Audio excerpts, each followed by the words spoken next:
All right, welcome everyone. This is Alpha Delta, a video series on my YouTube channel where I interview people who are operating at a higher level than most with the hopes of inspiring and motivating people to become the best version of themselves. Today, I'm joined by Andrew Arrigo. Andrew is a friend from college who I used to play rugby with. But, Andrew, like a lot of people probably don't know who you are. So maybe you could just introduce yourself, tell us who you are, where you're from, what you do, and where you go to school. Yeah. So first, thanks for having me on here, man. I really appreciate it. I'm happy to be here. Yeah, so Andrew Arrigo, I am from Long Island, New York, and I grew up in a small town, Floral Park, which is essentially borderline Queens, which get made fun of a lot. But I went to Marist College with my guy right here. And went there 4 years, and here we are now. I'm living in Manhattan. Awesome. And then what do you currently do for work? Yeah, so currently I'm in real estate. I'm a real estate agent, actually. I had initially worked in information technology, doing IT, cloud security, and infrastructure consulting, and also I have my own Amazon store. So I got out of IT, and here I am now doing real estate. Okay, awesome. Good stuff. All right, man. So first question I got for you is, what are you passionate about and why? Yeah, I think that's a great question. And it's a tough answer, but I think for me, I'm passionate about helping people, and real estate gives me that opportunity to help people out, which I love.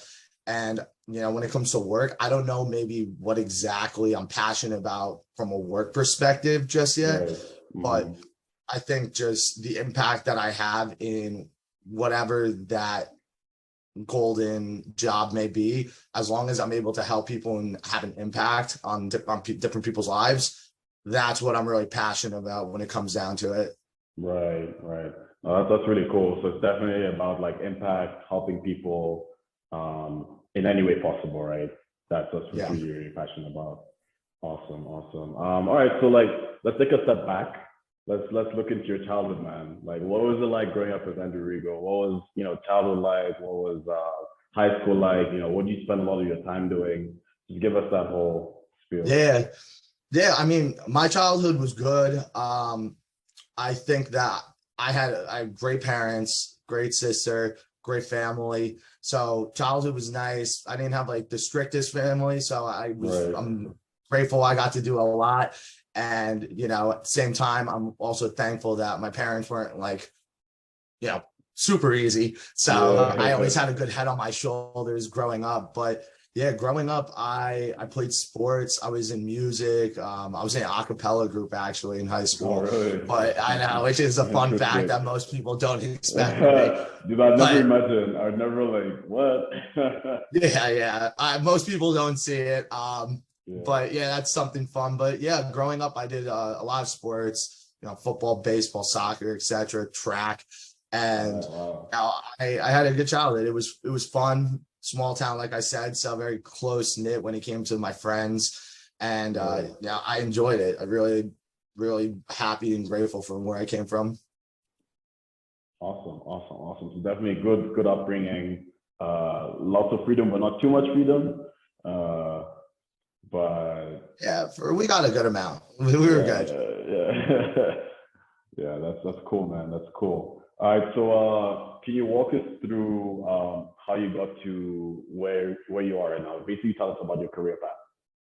Yeah. In a nutshell, Yeah, in a nutshell. I mean, this one's a bit lengthy, but actually, we got time. So I think I think it's important how I came to where I am now. I had graduated, I graduated early. I graduated college a semester early back in 2018, and I think, I had an internship in college doing IT for a IT consulting firm. I was blessed to get a job offer directly out of college, and I had started that job prior to graduation. So although I graduated semester early, I started up in the spring of 2019, which was nice to start making some money before actually walking in graduation. But also a very scary feeling knowing that, I'm stepping into the real world for the first time now, and the expectations are very different. But I had done that job, known that company, really loved it, and I had stayed with them for about 2 years. I really enjoyed it. I learned a lot, and it wasn't until last year actually that things started to change for me after moving to Manhattan in 2020. Okay. I was able This to. this mid I was COVID, able right? to. Yep, moved 10 days right before COVID, signed a lease, and Yeah. of course, but hey, it was a fun time. Yeah, But yeah, yeah. I continued in tech, and sitting behind my desk every day, especially during COVID, losing that travel aspect that I had when I was doing my consulting, and being able to go to different states and work remote and enjoy and visit friends. That aspect had diminished once COVID had hit, and it was definitely a lot. So I eventually, as things eased up, I started exploring other job options, and I started getting poached from other companies. And I think what throws me off is where I started chasing the money more than actually understanding the position I was in and enjoying the company I was in, because that transition had led me to, to go with one of these massive consulting firms. And ultimately, yep. And ultimately, I took a job that had started a month after I put my 2 weeks in, and I used that signing bonus to actually go to Hawaii by myself. And Nice. yep, and I hopped on a plane 2 weeks by myself. And it wasn't until I was over there that I really had some good perspective about being happy and enjoying what I do, especially after meeting everybody that I stayed at the hostel with, and just different people on the island. And ultimately, when I came back, I sort of put that all into a bigger perspective. And I went and tried my real estate license, because I always knew it was something that I wanted to do. And I really enjoy helping people out. So I was like, you know what? I'll go get the license. And I just completely quit my job in IT, just right there. Yeah, awesome. Yeah. It must have taken a lot of courage for you, right? But yeah. Looking back now, it's been very fulfilling, right? Yeah. It's a scary feeling, man. When you walk away from a job that's paying you six figures at 24 years old. Oh yeah. It's really tough, especially when you're living in Manhattan and everything here is so expensive. A tough one to walk away from, but I felt like it was the right decision for me. It was right. That's very good. That's awesome, man. Would you say that was a pretty pivotal moment in your career so far? Yeah, I would say that was a very pivotal moment for me. Ultimately, I think that changed my entire lifestyle, changed my personality as a whole as well. So I think that was a huge move. Interesting, man. Very nice, bro. That's really cool, man. Yeah, not a lot of people just have that courage, because you get a lot of external forces from your family to your friends who pressure you to sort of stay the course and doing something that they think is good for you, but really it's not good for you, because only you know what's good for you. Absolutely, man. Yeah, it's difficult, man. It's a hard one for anybody to do, but doing something that you love, I think, is important. And this may not be the end all for me, but it's just the beginning. Right now, this is just this chapter in the book. So write it out and see how many more pages we can write. Honestly, yeah, awesome, man. So what would you say is the greatest achievement that you've had so far? The greatest achievement, I think that's a really tough one. I don't know what I would consider my greatest achievement so far. I think from a business perspective, my greatest achievement would be within my first 3 months of real estate. I had gotten my first buyer lead that I have ever gotten. Actually, I was able to sell them a place. I was on the buyer side, and I helped a family of five find a $1.25 million place in Queens. And I would say that was a pretty great achievement, especially being so early in my career. Probably a nice commission too. A very nice commission too. Yeah, I think it could have been better, honestly, but it's besides the point, honestly. For sure, for sure, for sure. Awesome, awesome. So first house sale, you helped it sort of it was 5 bedroom house, pretty big family, I'm assuming. Yeah, that's really cool. All right, so then what's been like the biggest challenge in your life so far? And like, yeah, what was the biggest challenge in your life, and how did you overcome it I think the biggest challenge of my life, so far? so far, I think the biggest challenge of my life is just in my own personal life, is trying to balance work-life balance. I think that's something that I've always been so big on, especially when I was working in tech, finding that job where you have the perfect work-life balance and getting that high enough amount, basically to do, not the least to make the most, but essentially that's what everybody wants to do anyway. But that is my biggest challenge right now, especially with the freedom that I have as a real estate agent. I make my own schedule. I have the opportunity to go travel, do what I want. Anytime I'm not working, though, I'm not making money. It's a commission-based job. And, it's tough to keep your head leveled sometimes, especially when I have a deal that I made and it may look like a big win. Yeah. So I may slow down a little. And those are the challenges when I slow down, and sometimes it rides out a little too much. Okay. Interesting. Is that intentional? Like you have to slow down the pace at which a deal is going on, or? Definitely not. Definitely not. That momentum, the momentum should always be consistent, if not growing more.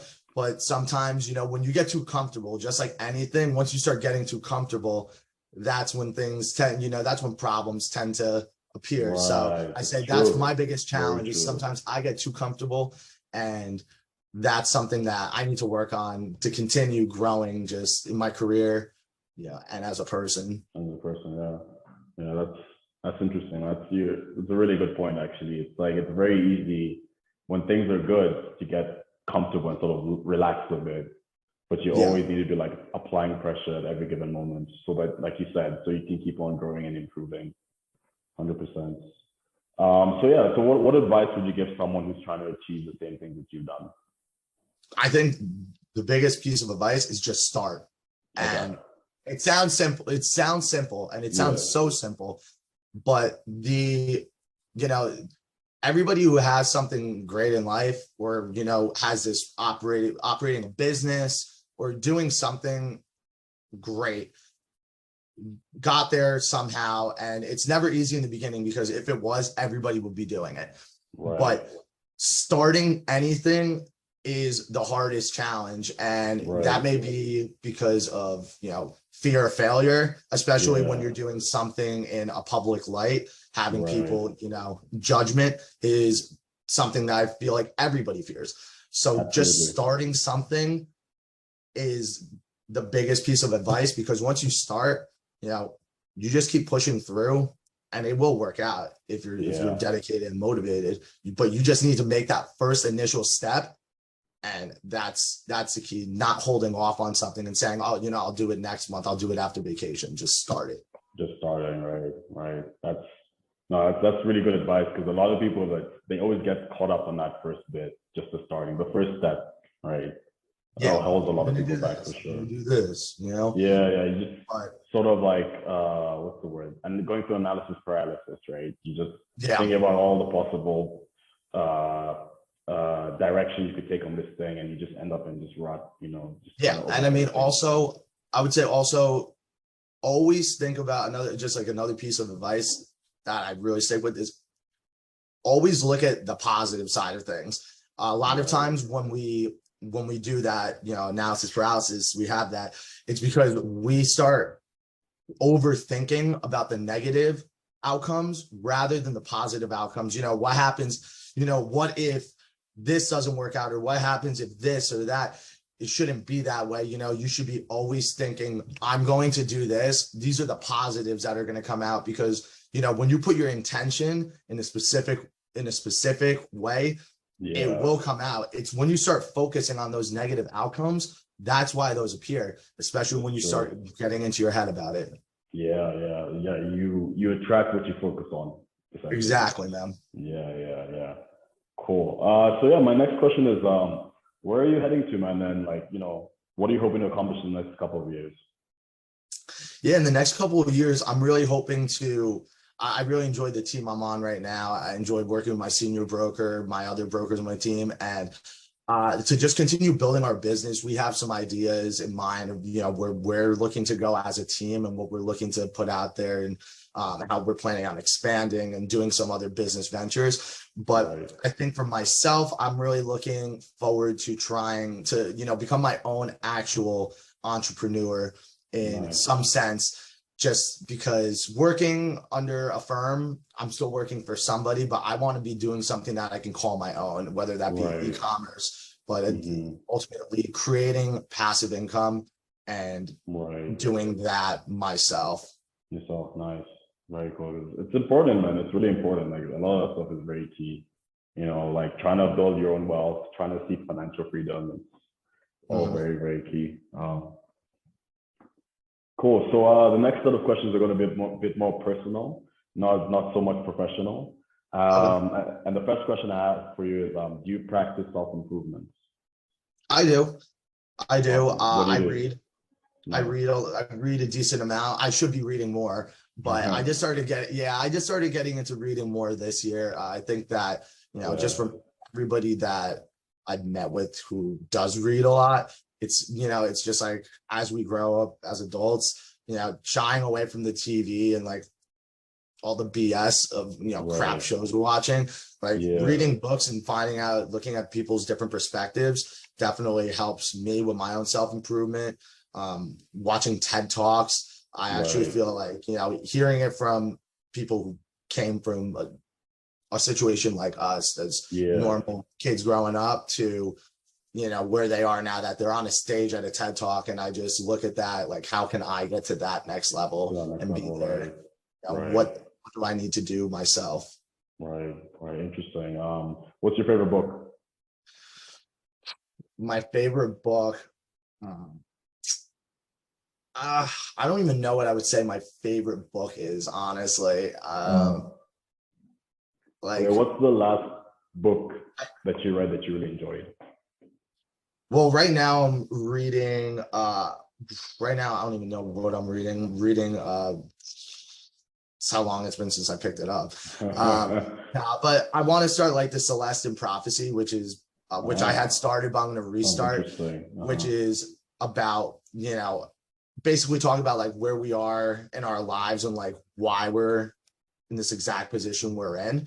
If I had to say a favorite book, which you can't judge me for this one because this is like from childhood, but like The Giving Tree. The Giving Tree. I never heard of it, actually. Never heard of that. It's like, it's a kid's book, but that was my book when I was younger, and it's a kid's book, like picture book, whatever. But I think it just has like, a bigger meaning in the end to it, rather than, it's only like 20 pages, so you could go read it in 5 minutes. But like, there's a bigger picture that maybe as kids we don't see, but as adults, it makes sense. You actually see like the subliminal stuff that they're trying to tell you. Yeah. Cool. The Giving Tree.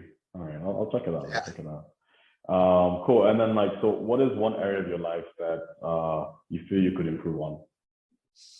I think I could definitely improve on like certain social skills. Social skills in the sense of either,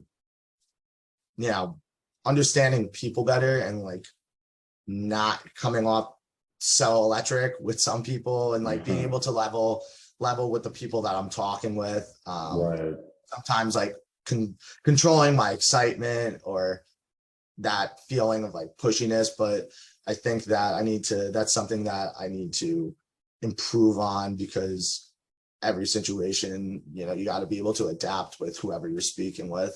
Absolutely.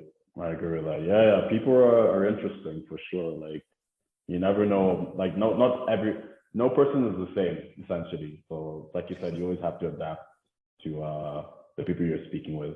100%. Financially too, man. I feel like financially that's something I definitely need to improve on, is getting better in that area as well. Yeah.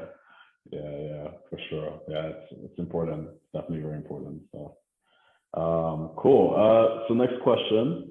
How do you navigate life as a man? How do I navigate life as a man? Yeah. I mean, I would say that's a tough one. Yeah. I don't really know if I have an answer for this one. That's fine. Navigating life as a man. Yeah. Yeah, we can come back. I can skip it and just come back to it if you want. Yeah. Trying to think about it. But yeah, the next question is, it's just a similar, so it's not gonna help. But what does being a man mean to you? That's the next question. Yeah, I mean, still a tough question. Being a man means to me, I mean, I think that based on the social norms and everything that we see now, obviously, as like men in society, when it comes to the workforce, there's always like that advantage that we have.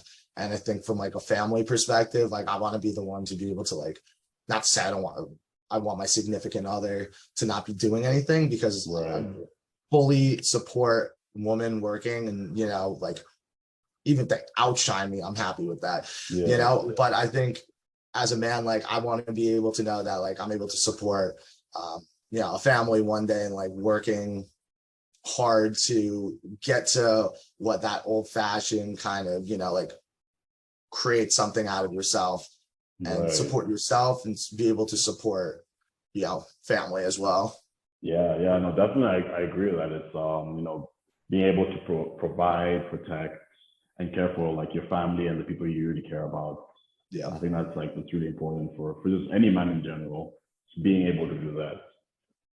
For sure. Yeah, for sure. Do you want to go back to the previous question, or should we just move on? Then we can skip it. Yeah, no worries. Yeah, so I mean, we're coming towards the end. Do you have any questions for me? Yeah, so I mean, like you're back in Kenya now, right? Yeah. So when you came to Marist initially, you had came from overseas with all of your family being back in Kenya, right? Yeah. So how do you think that your experience going to college for 4 years across seas has impacted your life and how you view, you know, the world and others? That's a really good question. So actually, yeah, to give a bit more context, so going to Marist wasn't my first time going to school overseas. Okay. So before Marist, I went to school in South Africa, which is about a 4-hour flight from Kenya. So I spent 2 years in South Africa, and like that first year actually was rough. Probably like one of the toughest experiences, being away from home, a whole new environment. So it's like, you know, learning how to adapt to this environment, learning how to make friends who are like from different cultures than you are and don't really like understand the same things. And then of course, like leaving your loved ones and people you care about behind. That was really hard. But a lot of the things I learned from that, they sort of carried me forward with coming to Marist.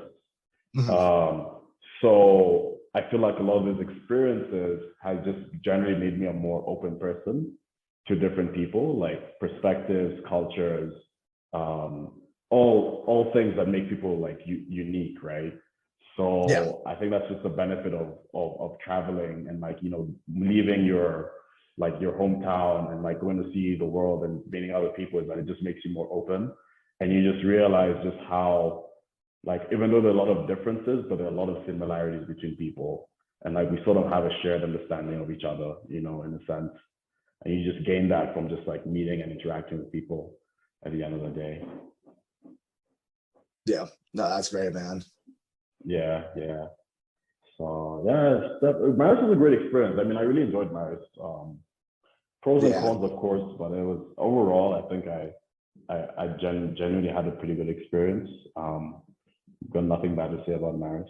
So yeah, I think Marist really, when I look at my friends from college here, your school, like my friends from home who went to college compared to how we were at Marist, You know, Right. they really made it feel like you're at like you have a family at Right. Marist. The community, You know, to right? this day, I was in a Yeah. wedding for one of my roommates last week, Oh, and really?